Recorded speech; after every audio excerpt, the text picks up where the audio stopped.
இந்த கடுகு சிறியதா இருந்தாலும் ఈ ఆవగింజ చిన్నదైనప్పటికీ தனக்குள் இருக்கிற விதையை எந்த சூழ்நிலையிலும் சாக கொடுப்பதில்லை. తనలో ఉన్నటువంటి విత్తనాన్ని ఏ స్థితిలో చావటానికి అది అనుమతించదు. நல்ல விசுவாசி మంచి విశ్వాసి எந்த சூழ்நிலையிலும் ఏ పరిస్థితిలోనూ தன் விசுவாசத்தை சாக கொடுக்க மாட்டான். తన విశ్వాసమును చనిపోవటానికి అనుమతించడు. இந்த விதை, இந்த கடுகு ఈ విత్తనము, ఈ ఆవగింజ ஏழைகள் வீட்டிலும் இருக்கும், பணக்காரன் வீட்டிலும் இருக்கும். పేదల ఇంట్లలోనూ ఉంటుంది, ధనవంతుల ఇంట్లలోనూ ఉంటుంది. இந்த కడుగు విதை ఇల్లాத వీడుகள் கிடையாது. ఈ ఆవగింజ లేని ఇల్లులంటూ ఏది లేదు. அப்படினா என்ன అర్థం? అంటే దాని అర్థం ఏంటి?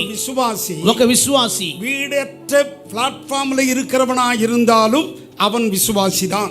ఇల్లు లేని ప్లాట్ఫామ్ లో నివసించేవారైనా వారు విశ్వాసులే. அவன் பெரிய அரண்மனையில் இருந்தாலும் విశ్వాసిதான். వారు పెద్ద భవనంలో ఉన్నను వారు విశ్వాసులే.